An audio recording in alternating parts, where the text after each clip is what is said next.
Hello, hello, hello, hello. How's it going, people? Welcome to the stream. Welcome, welcome, welcome, welcome. Hope everyone's doing fantastically well, feeling fantastically well, especially after yesterday when Arsenal absolutely annihilated PSV 7 freaking 1. 7-1! Oh my goodness gracious. Stuff like that, let's be real. Even if you are the toppest of top gooners, you never ever predicted that. Let's be real.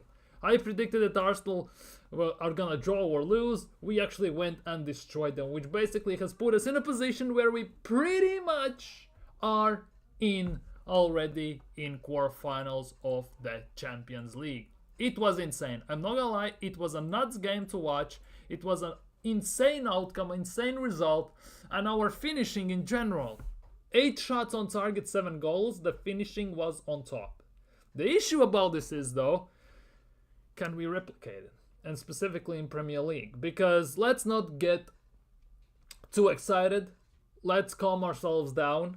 Because let's be real. This is PSV, first of all. We should be beating them. Second of all, PSV actually were playing football that it favored Arsenal. Because they were attacking. They were going for it. Which meant they left gaps. Which Arsenal are very dangerous when they basically can sniff it out. And they can basically go after it. If there are openings, Arsenal most likely gonna damage you, whether you like it or not. Let's be real. And PSV played to some extent right in our hands. The thing is, in Premier League, when we play these teams, you never ever see that. Because most of the teams against us park the bus, play a low block, and Arsenal, let's be real, have no bloody idea how to beat that. So if a team played, if PSV decided to play something like that, which is not their style, that's why they didn't play like that, they would have bigger chance against us than anything. Let's be real. But let's not take away, let's celebrate at least at least one performance where we actually have done something insane, to say the least, and we have broken records and everything, so it is actually kinda nuts. 7 goals, 8 shots on target. It was absolutely insane, to say the least. So let's see. Big up Marlon. Been dreaming about our 8 Martin Odegaard. Let's be real. Yeah, he saw comments. He has woken up. But that's the thing. First half, Martin Odegaard was crap. Genuinely, first half, let's be real, Martin Odegaard was crap. Only in the second half he woke up. And that also was because we had a proper lead, so he actually could play. And second of all, again, as I said, PSV left quite a bit of gaps between their lines, so we took basically the maximum amount of advantage of that. Let's say it as it is. Let's not get overhyped. Let's not get ahead of ourselves, and let's just be calm. Let's still be humble. Yes, we have beaten them. Yes, pretty much we are in quarterfinals, but at the end of the day, it means nothing so far, at least, because, as I said, PSV played right in our hands. They played in a way which basically favors Arsenal when they are attacking. We didn't have even the most amount of possession in the game, which basically proves that you don't need to control every single aspect of the game to win a game. But ultimately, yeah, Odegaard was kind of crap for the first half. Second half, he came to life. But again, that was also due to the fact because the team was playing well. And that is one of the biggest issues I have with Odegaard. As good as he was in the second half, he is good when team is playing good. I need him to be this good when we are basically bad as a team. I need him to be a captain and show us how to play, how to get us over the line. And until he does that, not sure, it can be kind of nuts. But yeah, it was actually insane. It was insane how we broke them down, how we absolutely annihilated them. Let's be real. To some extent, we must say must also be calm about the fact that we could have gotten a red card. Let's not kid ourselves. Maslow Skelly was playing with maximum amount of fire to the maximum extent, and at the time it was still 1-0. If we got the red card, we probably wouldn't be talking about the game like we are talking right now. Let's be honest about that as well. So for the change, Arteta as well. Props to Mikel Arteta, by the way.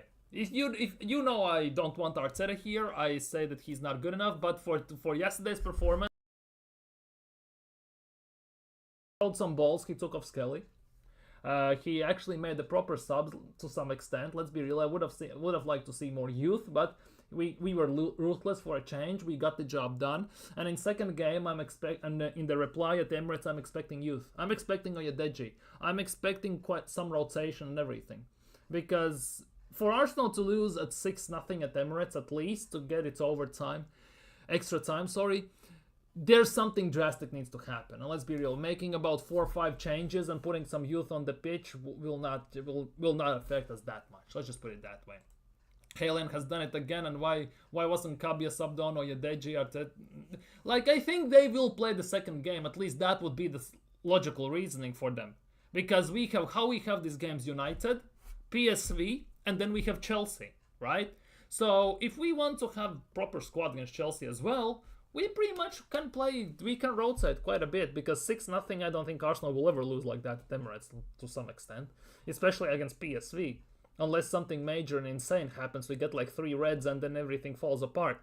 Besides that, I don't think it's gonna happen. I am expecting, genuinely expecting youth in the second leg of this fixture next week. Putting it out there right now. I'm expecting youth, nothing more, nothing less. Odegaard has woken from his slumber silence. He's read what we're saying. Could be. But again, as I said, Odegaard, the first half, he was crap. Second half, he was good, actually. He was very good in the second half. But I cannot help to wonder whether it's a one-time thing, whether it's if it's due to the fact that Arsenal team, we were actually playing proper football. We were purring like a little kitten, pretty much. Let's be real. Because we have seen the Odegaard performances like that before. When team is playing well, Odegaard looks fantastic. But when the team is looking crap, Odegaard is one of the ones who's stinking the gaff out the most, pretty much. So I want to see these type of performances from Odegaard, actually, in the games when we are struggling heavily. I'm just going to say that. But for yesterday's game, props where props is due.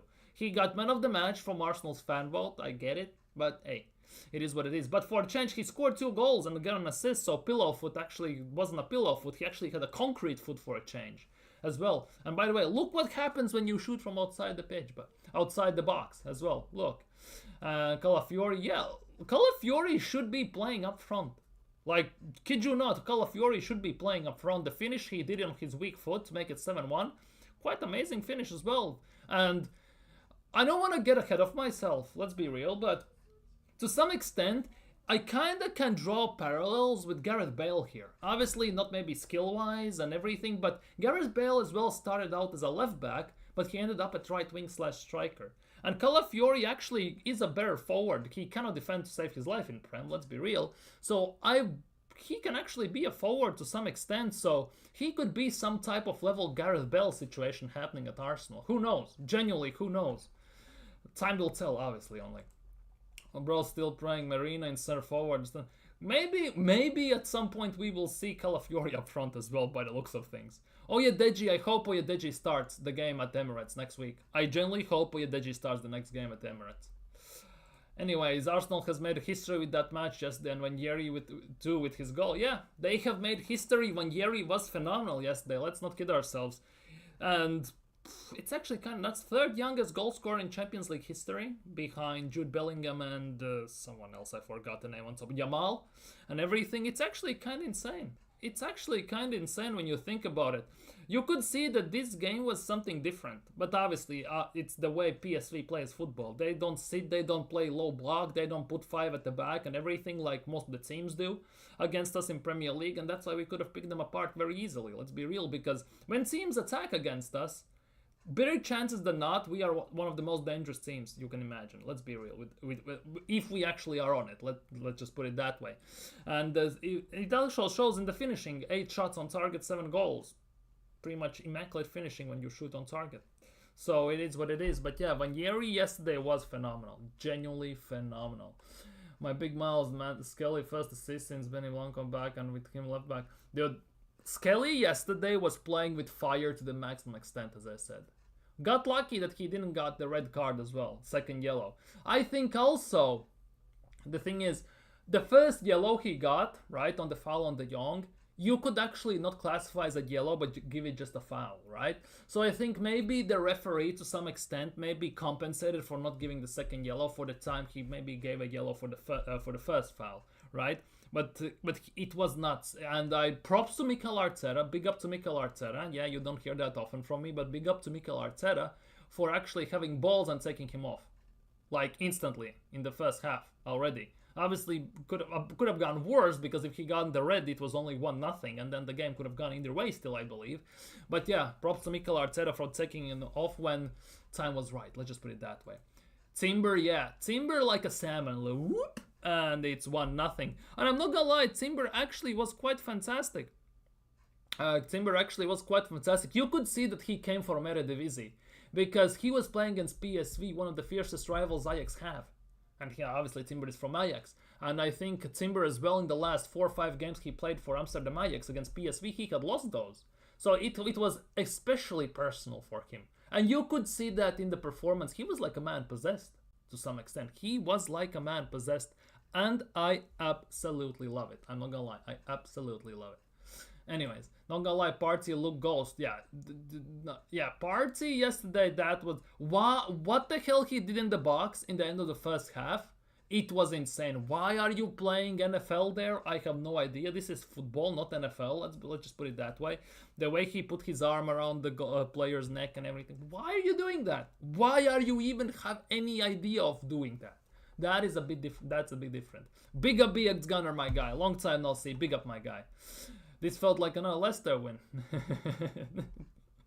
Big up Pepper. Big up Pepper, my guy. Calafiori better forward than defender. Yeah. Let's be real, he is actually. He actually is better forward than defender.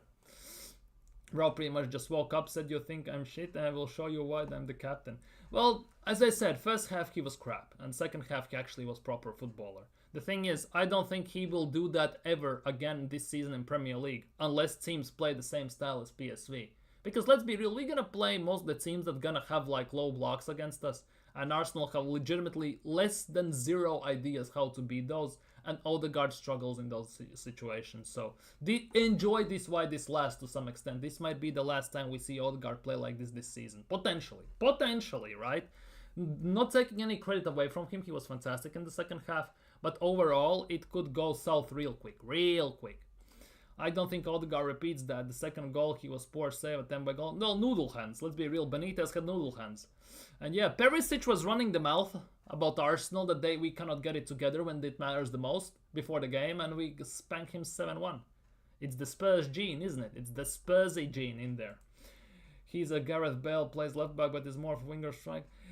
Like, Gareth Bale was a bit shorter, if I'm not mistaken. He had better tech and better shooting ability, but there could be something to this with Calafiori as a striker. There could be something to it. Maybe we should play him instead of Merino up top, potentially, right? Calafiori is actually quite insane, I'm not gonna lie.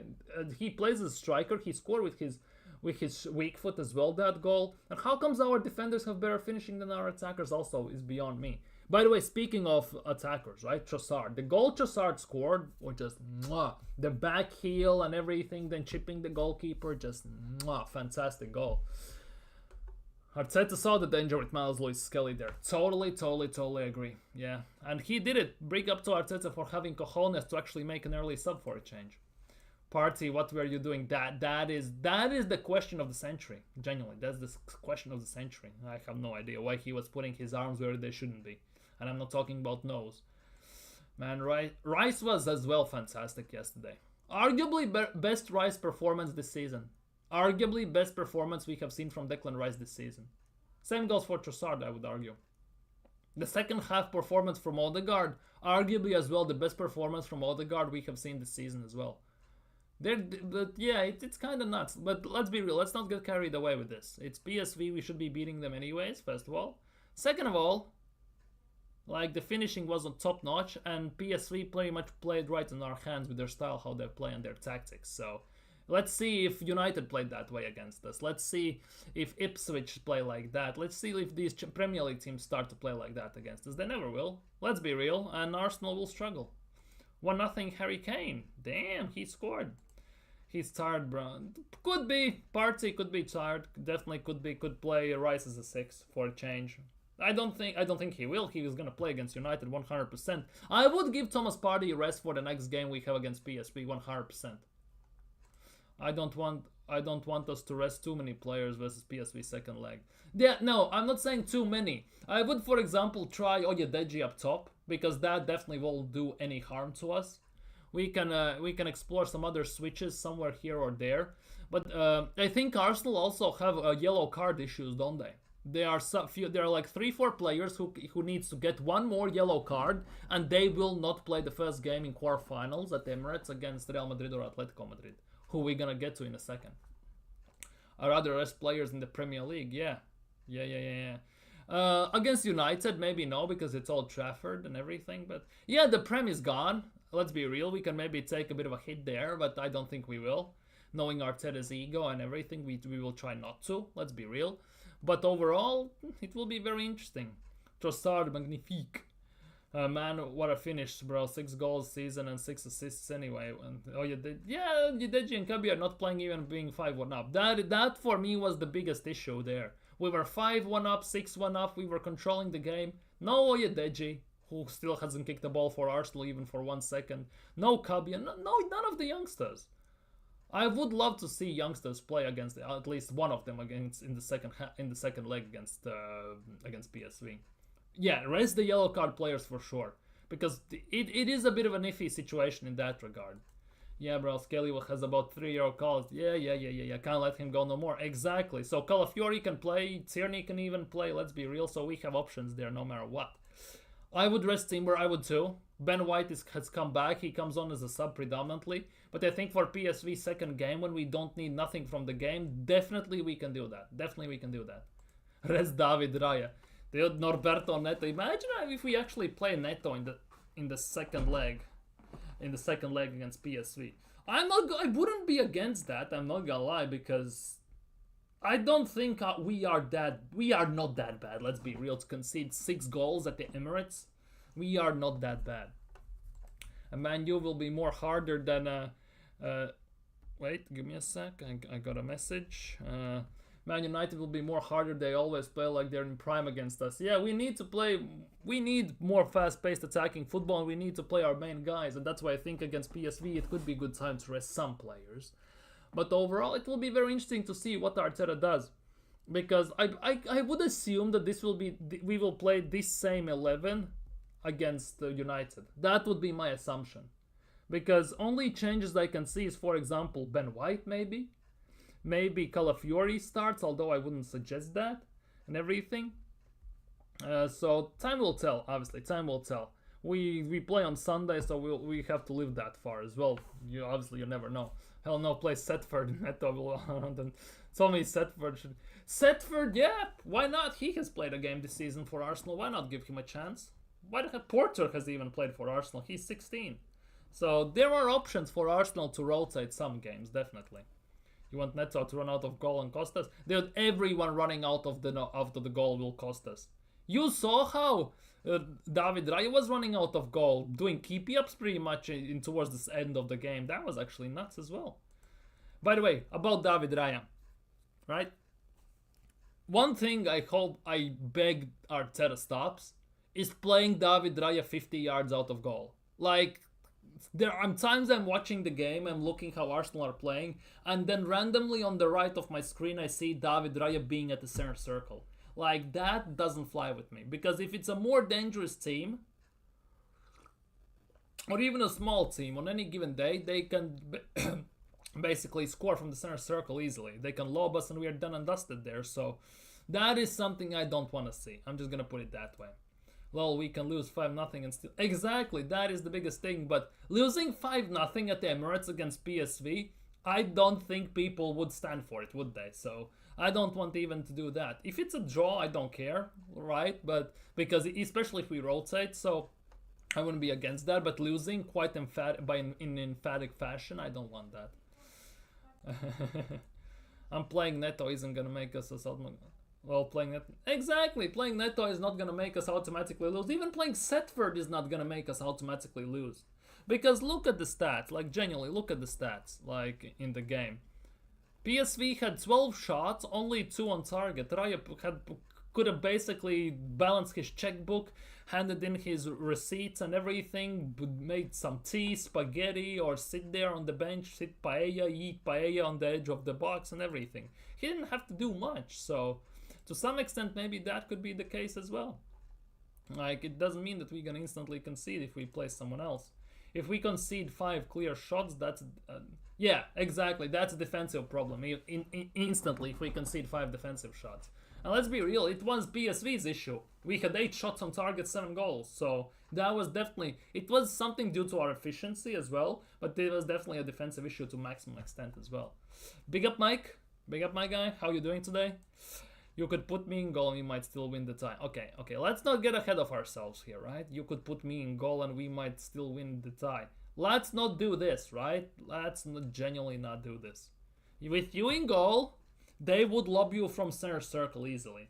Let's just say it as it is, because Arteta would force you to play at the center circle as a goalkeeper. You would probably trip over your own feet, you face plant on the pitch or over the ball, and then you would try to run back, and then Perisic just lobs you from about 50 yards out or 40 yards out. Did you see Girona match? Is Man United, they always attack good against us when Rashford. Yeah, well, they don't have Rashford, first of all, right? Bruno somehow, like, it's kind of insane, right? Because Arsenal we are where we are. We kind of are going well sometimes in games, sometimes bad. And Odegaard tends to hide and not perform to his standard, right? Then on the other hand, United stink out the gaff every single game, but Bruno is arguably still not the best performer, but he always gets GA. It's kind of nuts. PSV missed about 2. Yeah, that is the case. They hit the post. Gabriel forced them to hit the post.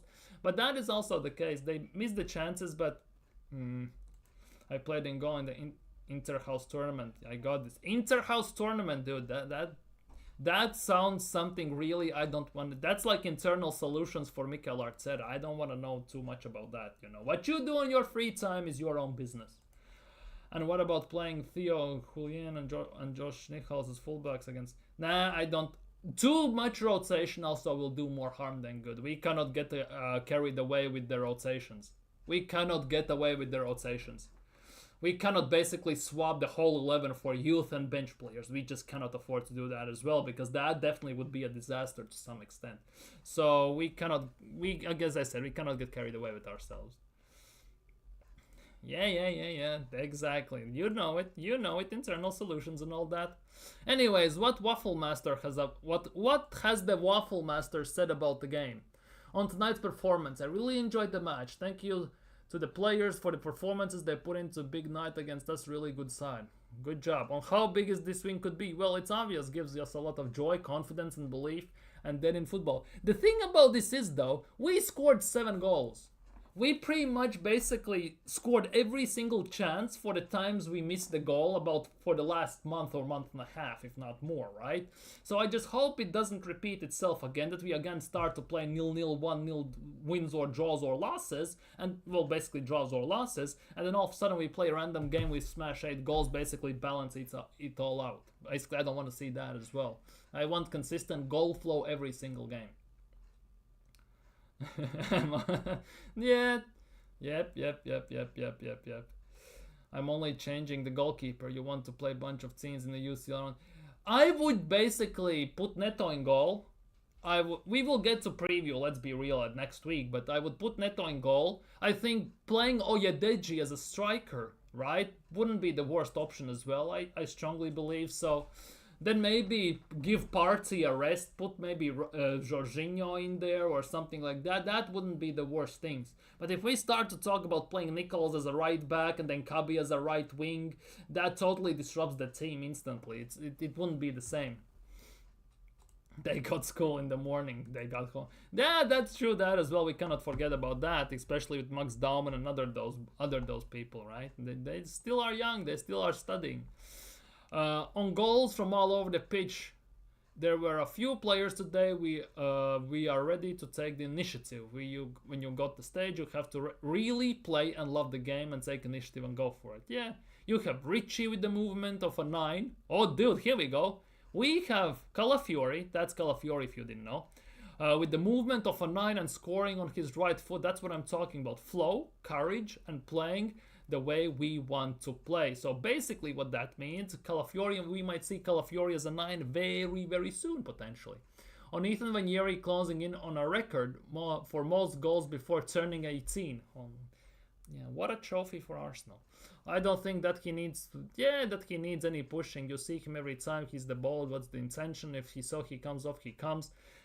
pause and everything. But yeah, and if it feels like a landmark moment, well, it's very significant, but it's just to put yourself in a really strong position to go through. We are pretty much through. I'm not gonna lie. I don't want to get cocky here or insane. Let's be real. We 7-1. If we don't go through being 7-1 up, we might as well just shut the club down instantly. On the confidence in Martin Odegaard's display, I think a lot of players made him float today, and that is the biggest thing. PSV played very, very open, very attacking, which means we had spaces to run on counters, which basically Odegaard is very good at. And we saw that on many times. When the teams are attacking us, they don't know how to defend against us, when they don't play low blocks, Odegaard is very effective. We have seen that. As soon as we start to play we play against low blocks, mid-low blocks, Odegaard is basically as useful as an umbrella on a sunny day. So that is the biggest thing. He was shit in the first half as well. Second half, yeah, he was fantastic, let's be real. But good, that's all good, but I need these performances in the games when we are basically playing awful. Let's just put it that way. This 7-1 is good, but I move on. Exactly, move on. We need to beat Real Madrid. Well, we don't even know if we're gonna get to Real Madrid, by the way, still. Many Arsenal fans say that Real Madrid would be a better style match for us. It's basically... For me, it's a very 50-50, you know, because... Let's just say it as it is. Arteta will. Real Madrid is gonna attack. And if we're gonna go pound per pound in attacking game against Real Madrid, we're gonna lose. Let's be real. We're gonna lose. Because the attack they have against the attack we have, dude, it's like one is having lobster for dinner, other one is eating breadcrumbs from the last year for dinner. Let's just put it that way. If we play against Atletico Madrid, it would be a tighter game because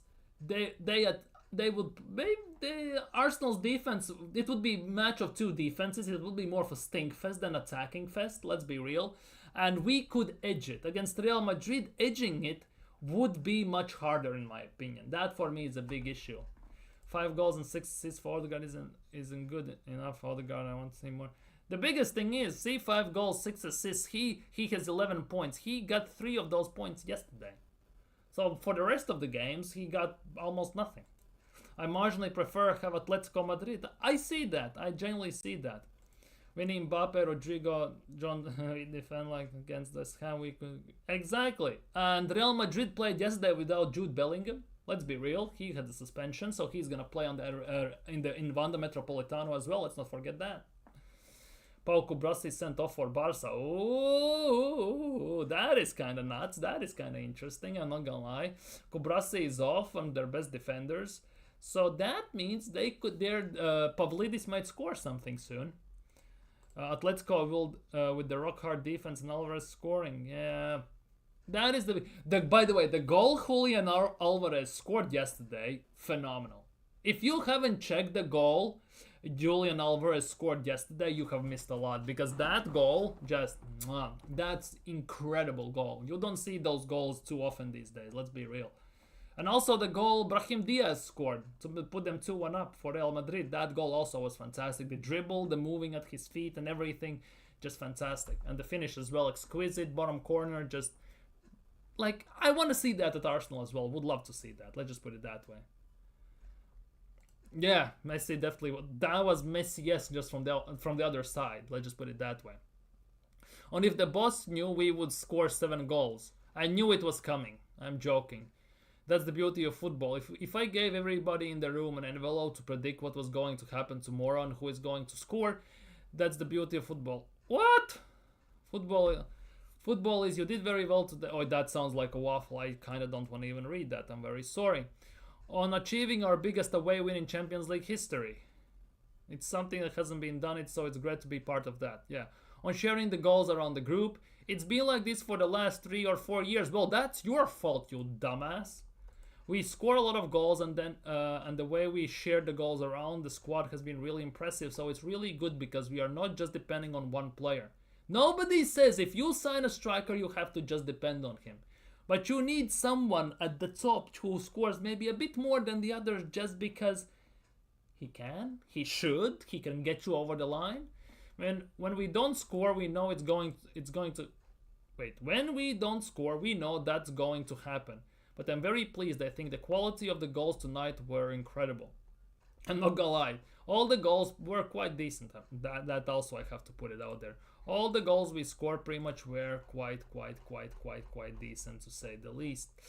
Now, yeah, half an hour. We're gonna look at some transfer rumors and everything. But Arsenal have pretty damn good Champions League record this season. I'm not gonna lie. Pretty damn good Champions League record this season. So far, at least. Definitely.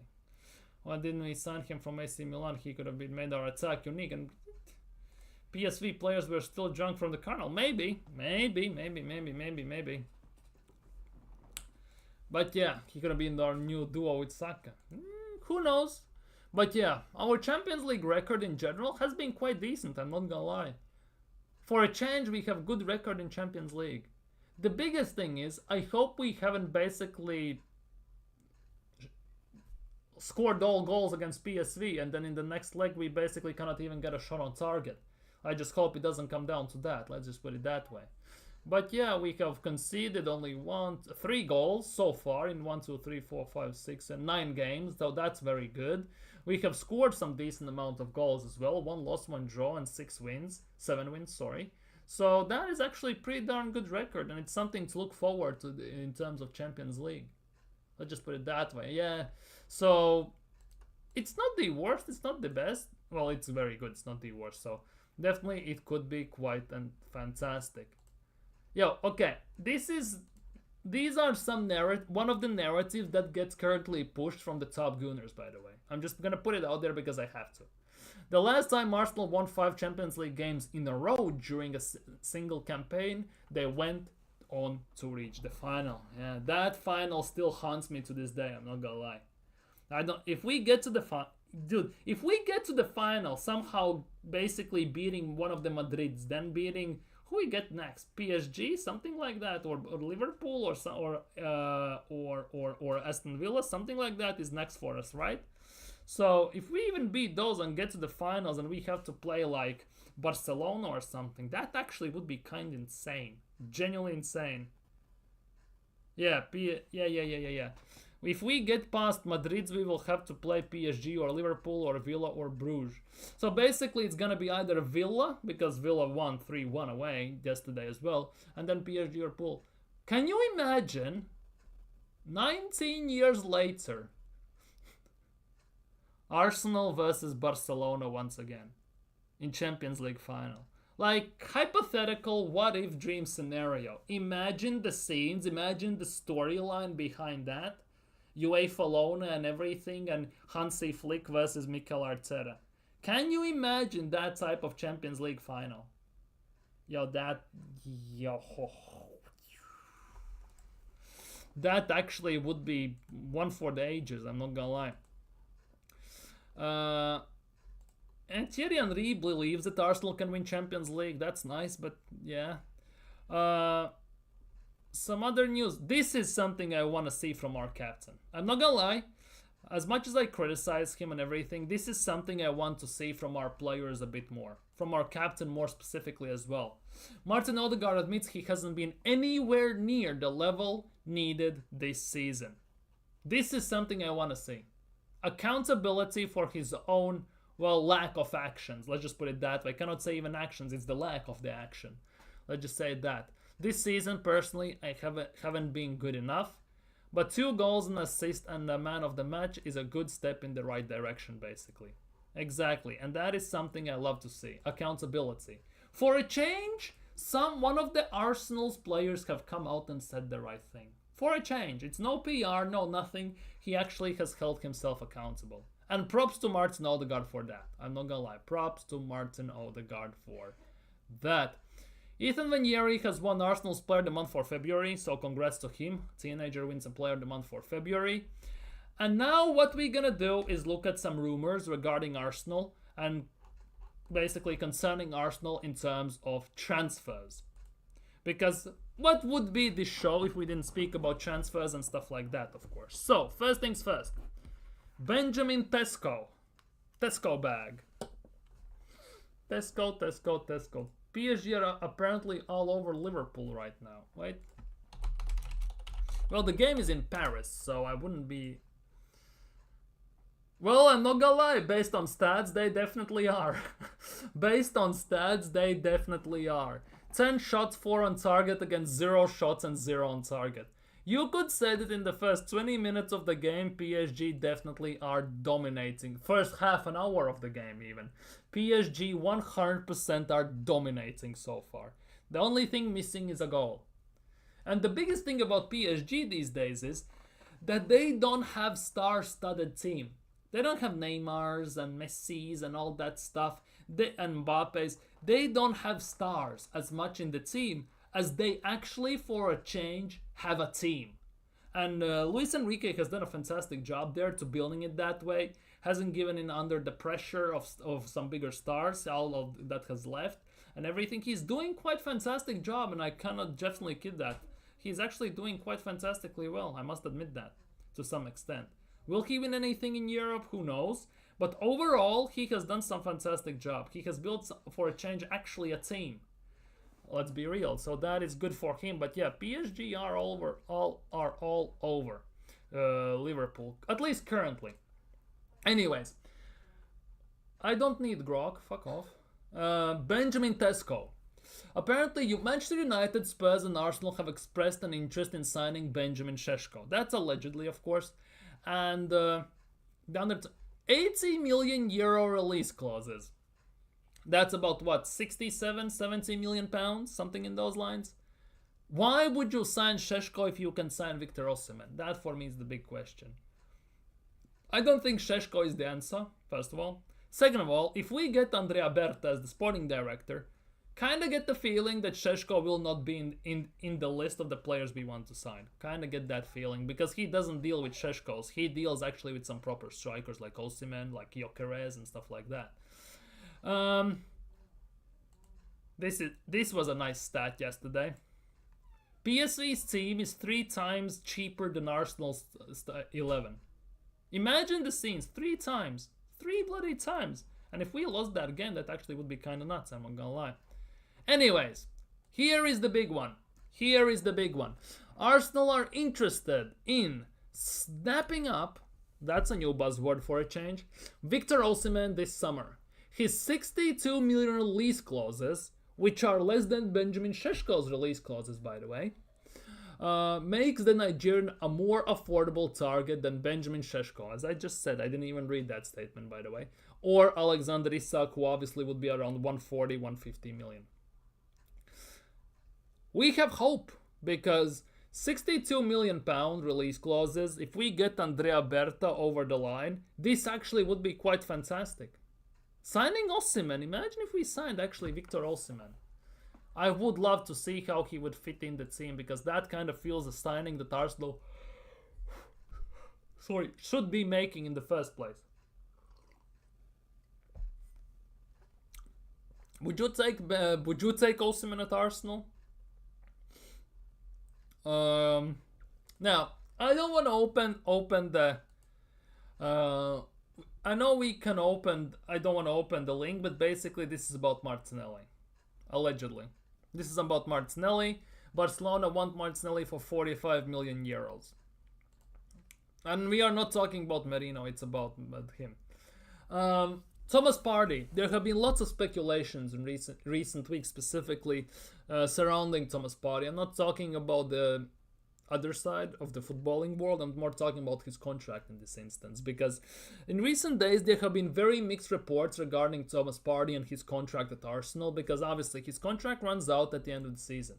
There have been some reports that Arsenal are going to want to extend his contract, and there are also counter arguments, and there are counter posts from sports media saying that Arsenal don't intend to extend his contract whatsoever. So that is the big question. Will Arsenal extend his contract? And would you, specifically, anyone that's watching right now, would you extend Thomas Partey's contract at Arsenal? For example, 1 year plus 1 year option or something like that. And Barcelona, PSG and Juventus still are all interested in Thomas Partey, whose Arsenal contract ends in the summer. And that is a big one because Barcelona have wanted Thomas Partey for quite a while. I'm not gonna lie. Same goes for Juventus. Juventus also is one of those teams who have wanted Thomas Partey for quite a while. So time only will tell what's gonna happen. PSG have come into the mix, so it will be very interesting to see which way this all goes, which way this all develops. But overall, I'm not gonna lie, this is quite interesting. What's gonna happen with Thomas Partey? Because if we could basically reduce his salary for quite a bit, and then maybe sign him for a 1-year deal and 1-year extension, and he becomes a rotational player, not the main guy in the team, I definitely would not be against that. Let's just put it that way. I totally would not be against that. That wouldn't be one of the worst ones. That for me it would be something very, very nice. Okay, nothing has happened in these games so far. Inter won 2-0 today, by the way. Moving on, and this is something. Brace yourselves. Arsenal are preparing to raise their ticket prices again for next season. Just weeks after their financial accounts revealed a pay rise of more than £630,000 for their highest paid director, by the way. So maybe that's sporting director Andrea Berta, who the hell knows. Arsenal are preparing to raise the prices. Not sure how I feel about that. That is the biggest thing. Obviously, they need to do something, and they have almost basically covered the debts and everything. But overall, it's not a good look. It's definitely not a good look because the prices keep going up, but we still see no trophies. Instead, we get relegated around 3 or around 4 in Champions League. Oh no, sorry, in Carabao Cup or FA Cup. We get relegated in Champions League in round of 16s or round on quarterfinals predominantly. We cannot get even to semi-finals. So it is a bit of a iffy one in that regard. It's very fine line between pushing the narratives in terms of this. So time only will tell how this develops, but it's not the greatest of looks, is it? It generally is not the greatest of looks. More expensive ticket price, which means the season ticket is gonna get more expensive and everything. I guess they are trying to raise the money. I'm not a big fan of this. I'm not gonna lie. I'm not a big fan. It feels like they raise it every single season. That is not a good look. Now, this is something that made me laugh and I'm pissed off at the same time. I'm not gonna lie. According to Footy Insider, Yussi Benayoun, remember him at Arsenal, Yussi Benayoun, has held talks with Arsenal about becoming the club's sporting director. But no offer has been made. He has told Footy Insider, I would be interested in the sporting director role in England, but I'm also a pro-licensed coach. Let's see what comes up. Pause. But yeah, how can we go 2 days ago with being linked to Andrea Berta quite heavily to being now linked with Yussi Benayoun is something very bizarre. But at the same time, it's very Arsenal, isn't it? It's very goddamn Arsenal. Because you get all hyped up with all the certain confirmed links, confirmed talks and everything, and then it all gets yanked away from you. We get a link with Karim Benzema, we sign Takuma Asano. We get linked up with even Nico Williams to some extent, and we sign Raheem Sterling on loan. And all this stuff, all the freaking time we were linked with Livramento, we signed some nobody out for the right back like Cedric Soares. And it's all over the place in that regard, and that is something that really pisses me off.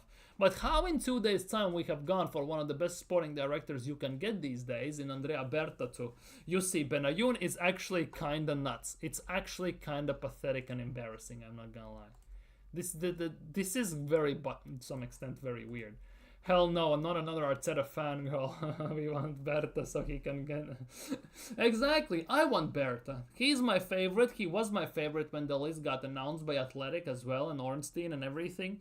But Berta was my number one option. And now for some weird goddamn reason, why we are linked with Yussi Benayoun? Why the hell? He discovered Cunha, Griezmann, all kinds of talents. He can get us Cunha, and We don't even need to get Cunha. He can get whoever he wants because Andrea Berta is actually a proper one. He actually is a real one. He's a real G in this industry. He's actually a shark that he knows what he wants and he goes for it. Because Andrea Berta is one of those who, if he knocks on door, the door gets opened and he gets an answer. When Eito comes knocking, Edu comes knocking, well, they look through the peephole and they just go away, don't even open the door. So, yeah, I don't want Yossi Benayoun at Arsenal. No chance in hell whatsoever. Please get him away.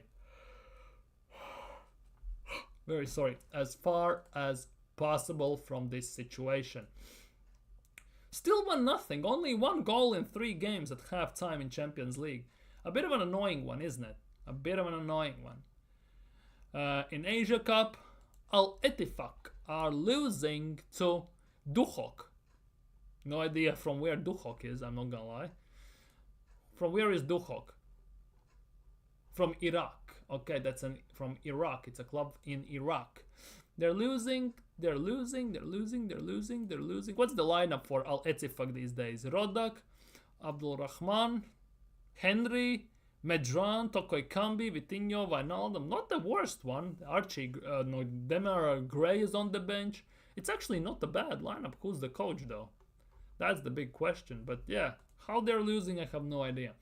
Anyways, nothing special is happening in world football. Champions League today, I don't want to say it's boring because I'm not watching the games, but overall, it's actually kind of nuts if you think about it.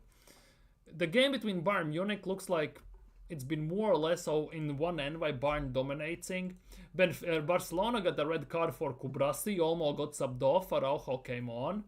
And how it looks like, it's very even, I'm not gonna lie, it looks pretty damn even. Based on ball possession, obviously Barcelona are dominating, but shots wise, it's pretty much even Steven.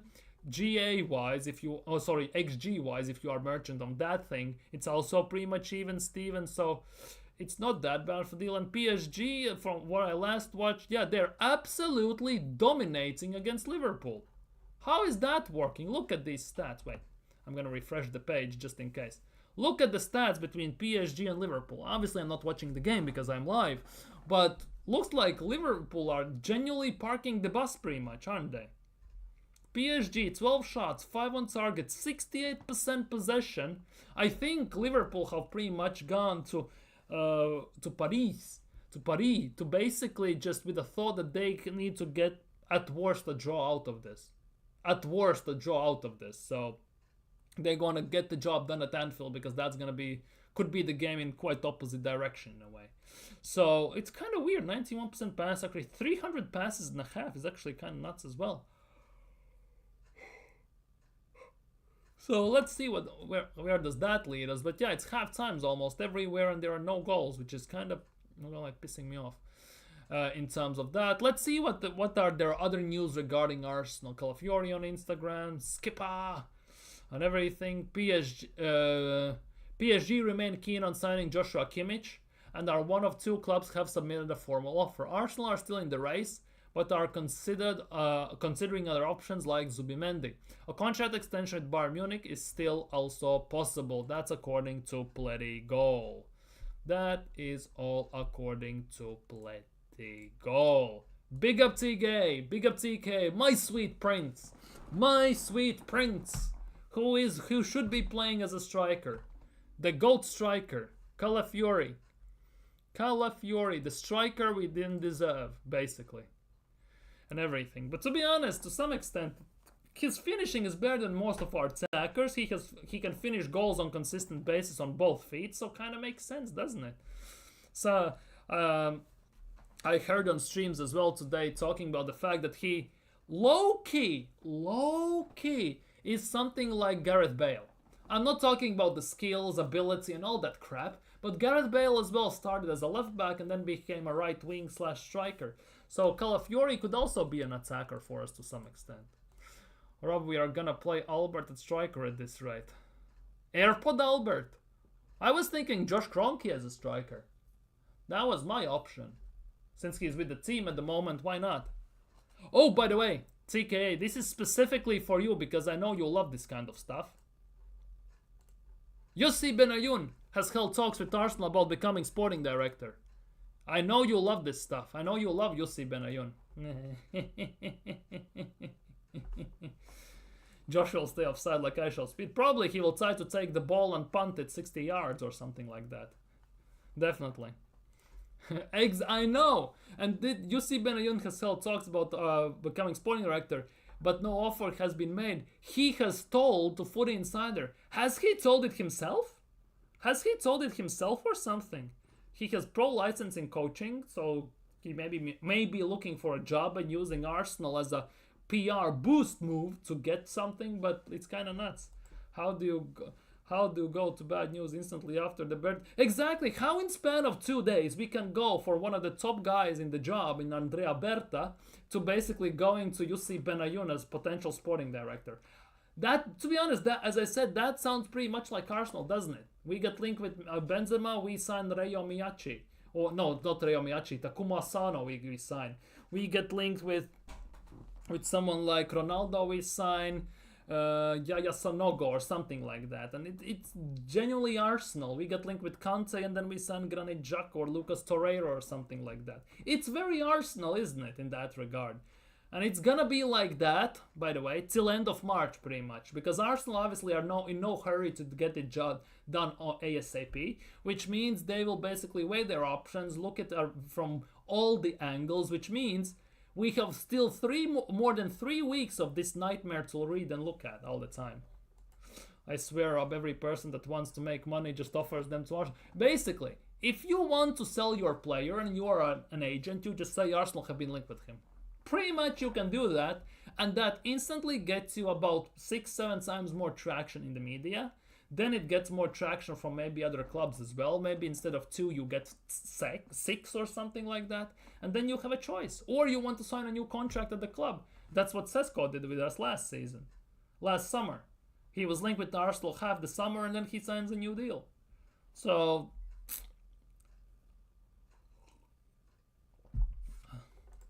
that sounds like Kato pretty much. I have no experience, but I want to be sporting director. Exactly. I have no experience, but I want to be president of the bank. Why not? Why not? Just YOLO it, wing it, and Vibes Cartel and all that stuff. Why not? Just YOLO it at the end of the day. I have no experience, but I want to be the guy. Trust me, I will spend the money wisely. Like, serious talk. If Yossi Benayoun goes to Inter Milan and wants to sign Barella, he will get laughed out like crazy out of Italy. Like, seriously, he will genuinely get smacked back up to England from Milan instantly, pretty much. Like, seriously, who's gonna open the door for him when he wants to talk about someone? And of course this one. Arsenal are increasing ticket prices again. First thing, get Arteta sacked some. That could happen if we sign Andrea Berta. That could be a possibility. Depends where we finish in the league, what we do in Champions League. That's from Kroenke's standpoint of view, not mine. Because I want Arteta gone no matter what. I don't care. If he wins Champions League, my opinion will change. I'll admit to that. Biggest reason I want Arteta out because I think he's not good enough and he doesn't know how to get us over the line and cannot win trophies. If he wins me a trophy, give him 1 more year. And to be honest, if he wins us Champions League, bigger chances than not he's going to get a trophy outside of Emirates as well, by the way. Because he will be the first manager ever to do so. So he will definitely get a statue outside of the Emirates. Pretty much a guarantee to some extent. Kind of get the feeling of that as well. But yeah, Arsenal are gonna increase the ticket prices, which nobody is happy about, of course. Anyways, anything new regarding other things? Nwaneri player of the month for February. Arteta. Rice on Instagram.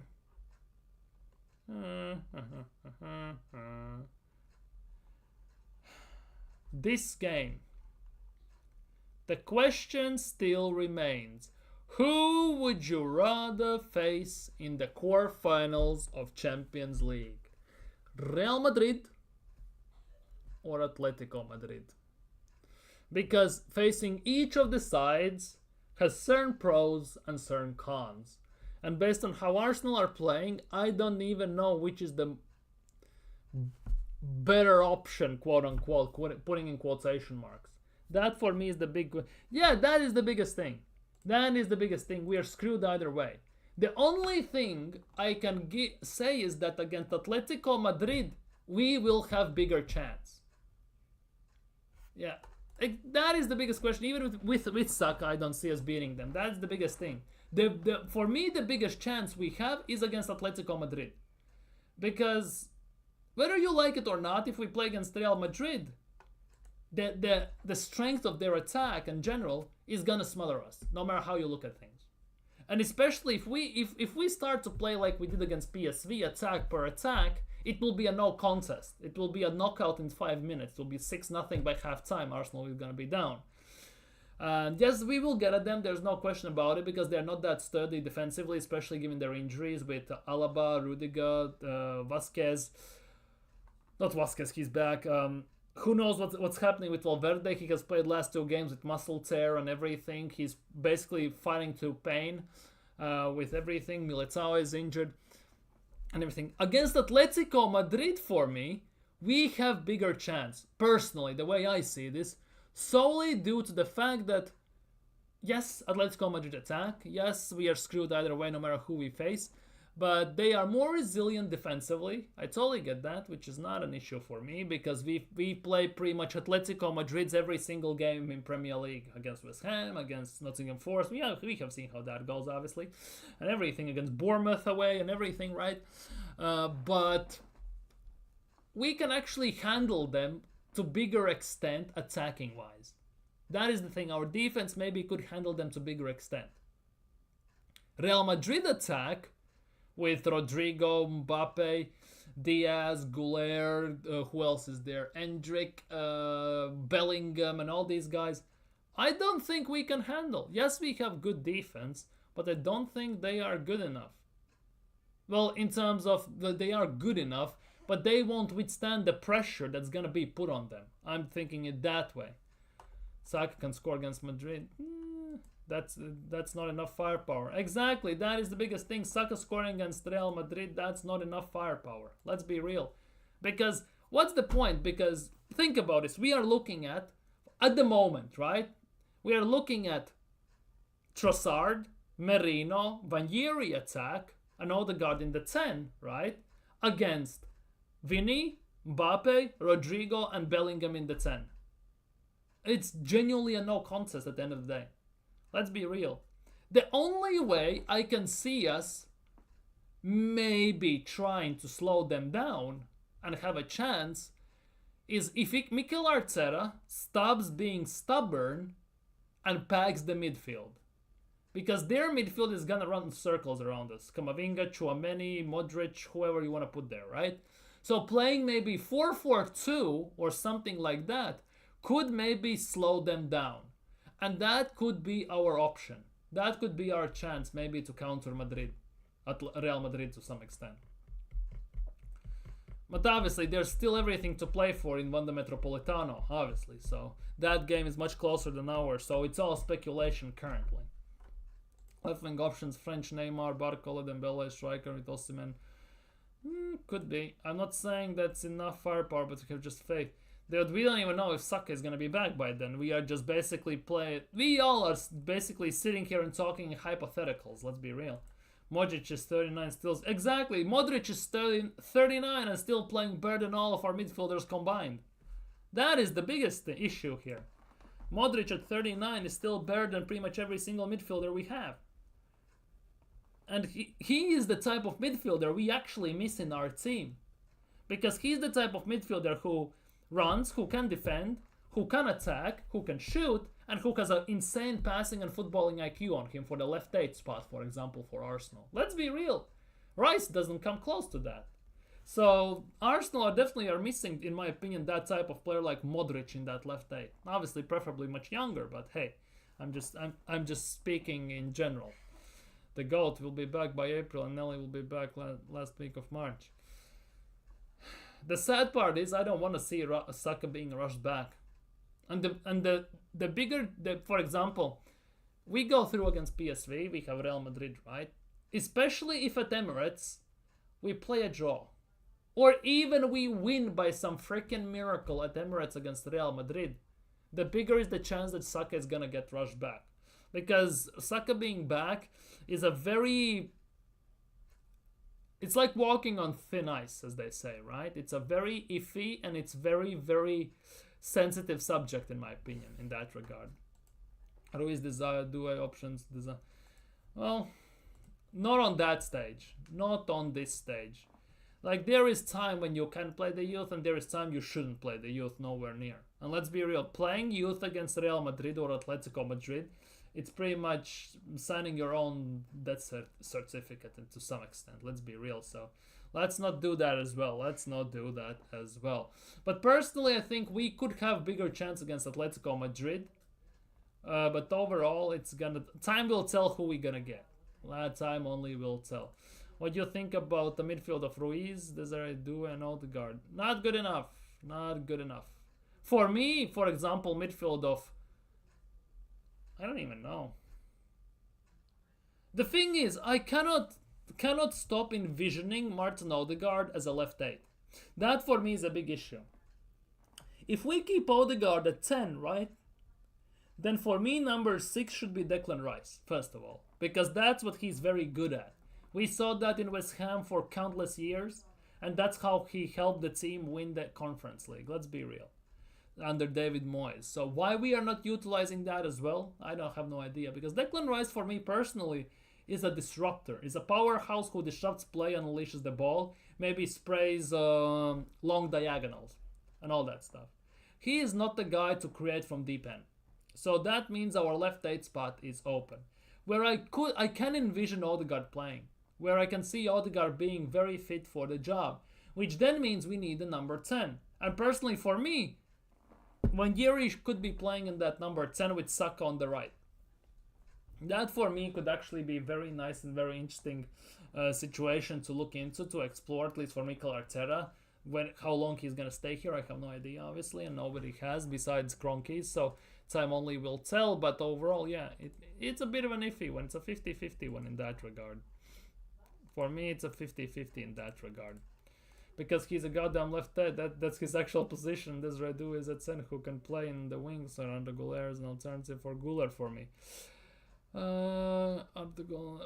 Could be. I think more desperate need for us is a left striker, left wing, number 10, number 8, left back, center back, and someone else. We need about 7. We need 8 players. We need 7 or 8 players to sign in summer and sell about 5 to 6 players. So obviously we're not going to do that in one window because, let's be real, Arsenal have never been known for that. But maybe somehow with proper sporting director we can manage it. But time will tell. Again, with Arsenal, unfortunately, with these instances, with the position we are currently in, there are still more questions left to be answered. And unfortunately, there are more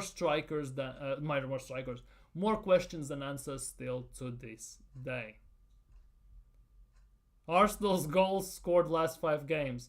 None against United, 2 against Leicester, none against West Ham, none against Forest, 7 against PSV. This is genuinely like these games basically are like you, especially against West Ham and Nottingham Forest, like when you need to go to toilet desperately and for example the door is closed or someone is in front of you and you just have to hold it in for some substantial period of time, and then when you finally get into the toilet, it all just bursts out with massive energy, with massive stream bursts out, and that's how you score 7 goals basically. It's actually kind of nuts to some extent. Striker number 1, Retsegi, left wing Barcola. Given how PSG are balancing this now, Barcola is not leaving, I think. Barcola will not leave PSG, the way I see it happening, honestly. Give me Doman in the 10 next season.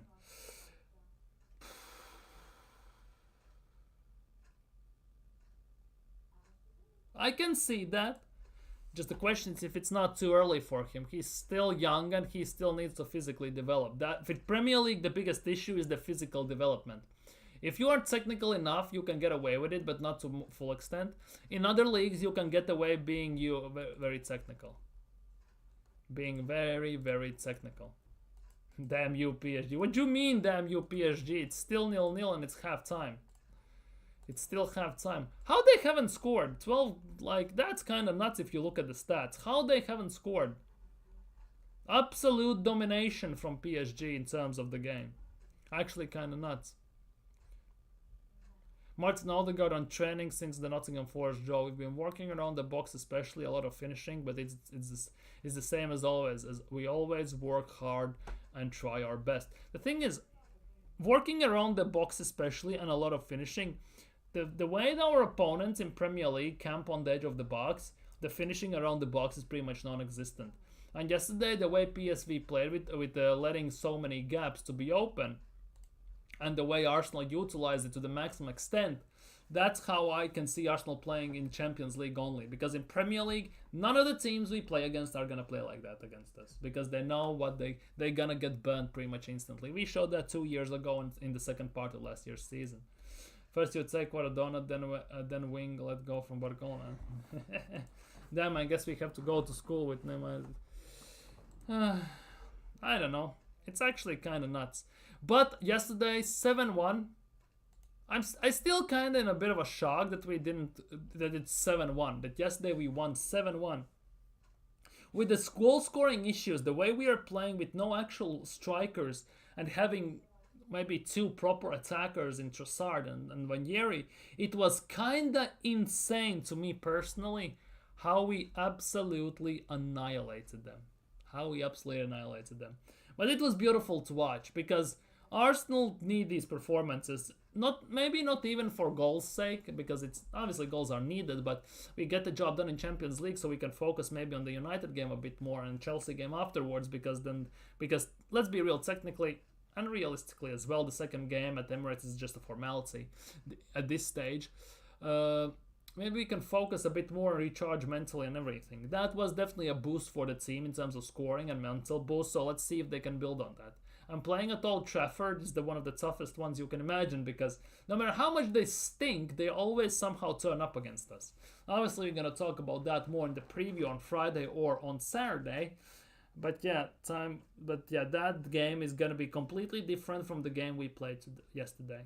But we go one game at a time these days. We look what's in front of us and we just take advantage if there is anyone to be taken from. In that regard, of course. In that regard. Did you see that goal from Neymar from the... Yeah, I saw the Olympico. Yeah. Yeah, I saw Olympico. The Olympico was... He got taunted by the opposing fans. He shushed them and then no, he didn't shoot them. He said, and come on, louder. And then he just whips it in straight from a corner. That was fantastic. That's cold moments if you ever seen one. Let's be real. I think for Martinelli to learn skills and everything is too late.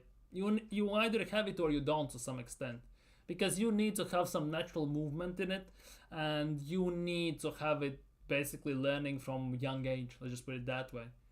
To some extent, Martinelli is one of those Brazilians who don't have too many skills, and Brazilians are predominantly known to having proper skills, and that is kind of weird. Obviously, it's maybe from the age I grew up with players like, of course, like Ronaldinho and players like that. But hey, maybe I'm just old. Let's just put it that way. But yeah, I think on that note today I'm gonna end today's stream. We have talked about PSV, about fantastic game. We have talked about Real Madrid and Atletico Madrid, potential opponents and everything. So for today I'm gonna head out. Like, comment, subscribe if you haven't already. Comment down on the stream in comments below. Take care, stay safe, have a nice evening. See you all tomorrow and see what tomorrow brings. Peace.